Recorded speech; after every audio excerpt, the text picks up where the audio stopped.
Hola, ¿qué tal? Yo soy Sebastián Ladiaki y el día de hoy les voy a hablar sobre la novela por entregas. La novela por entregas es algo que ocurrió a principios del siglo XIX en Europa. Este movimiento pues sucedió debido a que existía el interés de que muchas personas compartieran novelas en partes en publicaciones periódicas, como los periódicos que ocurrían en esa época o las revistas literarias que ya se estaban popularizando en ese momento.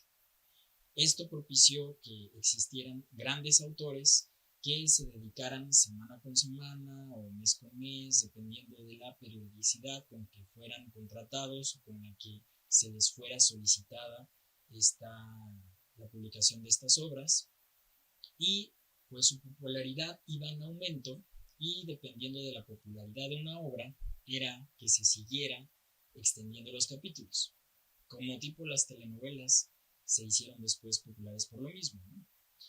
Y en este caso, pues el ejemplo que les quiero presentar creo que es uno de los más memorables del movimiento de la novela por entregas, que es Doña Perfecta con Benito Pérez Galdós.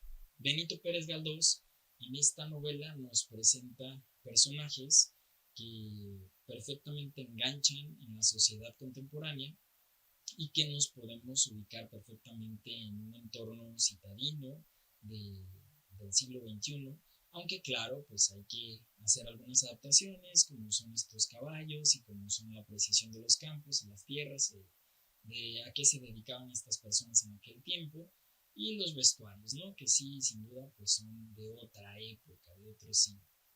Pero lo más interesante aquí es la historia, que es un don Juan, que en este caso es Pepe Rey, que es convocado por la señora Doña Perfecta para que se case con su hija Rosario, porque pues ella quiere casar a su hija Rosario con un hombre digno de ella y de la fortuna de su familia, y qué mejor que el hijo de su propio hermano. Aquí ya empiezan las cosas medio extrañas, ¿no? Porque ella decide que va a ser el hijo de su hermano el que se case con su sobrina, bueno, el que se case con su prima, para que sea parte de la familia.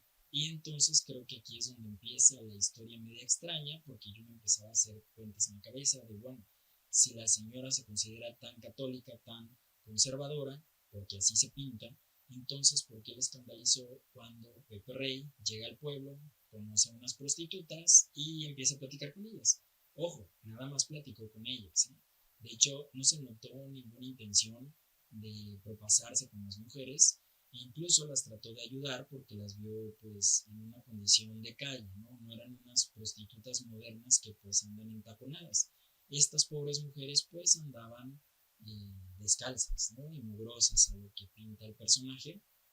Y aquí el personaje de Pepe Rey trata de ayudarles. Pero no faltó el mirón que los vio y que corrió con el chisme hasta el padre y a Doña Perfecta y a toda la gente influyente del pueblo, a donde fue convocado Pepe Rey para casarse con Rosario. Y esto fue motivo suficiente para que Doña Perfecta empezara una campaña pues mortal en contra de su propio sobrino, con tal de que éste ya no se casara con Rosario. Aquí el tema más trágico es que Rosario en realidad ya se había enamorado de Pepe Rey, ¿no? Entonces ya había un enamoramiento ahí mutuo, por lo cual pues sí se hace difícil que quieran romper con esta relación. Pero Doña Perfecta, de ser la católica conservadora, que podríamos ubicar como el personaje en la mujer más bondadosa e intachable, se convierte en tal vez la antagonista, el diablo, la representación del diablo vivo en esta novela. Pero bueno, ¿qué es lo de las entregas? ¿No? Aquí finalmente es lo que nos interesa. Ya si les interesa seguir sabiendo de esta historia y conocer el desenlace, pues cómprenla y entérense. Pero, ¿a qué va esto de las entregas?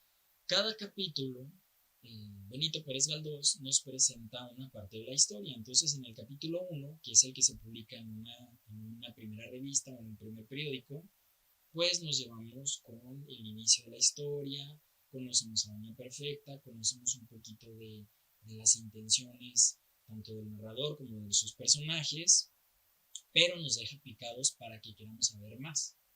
Llega el segundo capítulo, nos continúa la historia y entonces esto es como tipo una serie moderna, ¿no? En la cual por capítulos nos empiezan a atrapar para que nosotros queramos consumir una historia, la cual pues su continuidad depende de la audiencia, del auditorio, del éxito que estos capítulos estén teniendo en quienes los observan. Y Benito Pérez Galdós, sin lugar a dudas, fue uno de los más populares en España cuando se empezó a hacer consumible este tipo de literatura de novelas por entregas. Obviamente nosotros ya no nos vamos a topar con la novela por entregas, hay que aclarar esa parte. Nosotros ya nos enfrentamos al libro terminado, es decir, ya tenemos aquí el compendio de toda la historia que Benito Pérez Galdós debió de haber publicado por etapas y quién sabe en cuánto tiempo la habrá publicado completa para que nosotros pudiéramos devorarla en el tiempo que nosotros queramos. Además, la lectura de Benito Pérez Galdós es bastante ligera porque es un narrador bastante ligero, entonces no nos vamos a detener demasiado en palabras complejas o en ideas muy rebuscadas, porque pues la historia parece un tanto sencilla, ¿no? De atrapar. Y creo que aquí lo interesante es que cuando tú ya lo lees de corrido, te das cuenta de los recursos que utiliza Benito Pérez Galdós para atraparte, para que te enganche, a que sigas con el siguiente capítulo. Y algo que a mí no me agrada tanto es que un capítulo termina y termina como en un misterio, en una sorpresa, en algo que se va a decir pero no se dijo, como tipo las series, que tampoco me gusta eso. Y pues ya, te chutas el siguiente capítulo y ya hasta se te olvidó el misterio, ya para cuando ves el siguiente capítulo ya ni te acuerdas que estabas con la emoción a flor, tienes que volverlo a ver o volverlo a leer para engancharte. Y en cambio aquí lo único que causa es como una pausa en un momento donde yo ya quiero saber qué va a pasar, se la va a matar o no la va a matar. Y resulta que no, me tengo que esperar hasta el siguiente capítulo. Entonces doy vuelta a la página y sigo leyendo. Fue una pausa innecesaria, pero me pongo a pensar en los pobres lectores que tuvieron que esperar una semana, un mes para poder leer otro capítulo, y yo creo que debió de ser algo bastante desafortunado, ¿no? Entonces, pues yo soy bendito por vivir en una época en la que ya las novelas por entregas pues dejaron de funcionar con esa popularidad o ese apogeo que tenían en aquel entonces, y ahora pues solo me enfrento a las novelas completas. Sí creo que de pronto se abusaba, en el caso de Benito Pérez Galdós, de estos recursos para enganchar, para atrapar, para persuadir a los lectores, a atrapar más lectores cada vez. Y creo que esa es la parte que me pareció más comercialona de novelas como Doña Perfecta, pero sin lugar a dudas es una obra que vale la pena leer porque al final Benito Pérez Galdós es un genio literario y creo que sí es alguien que debe de considerarse con bastante respeto porque en España sigue siendo bastante popular a pesar del paso de los años. Hasta una próxima.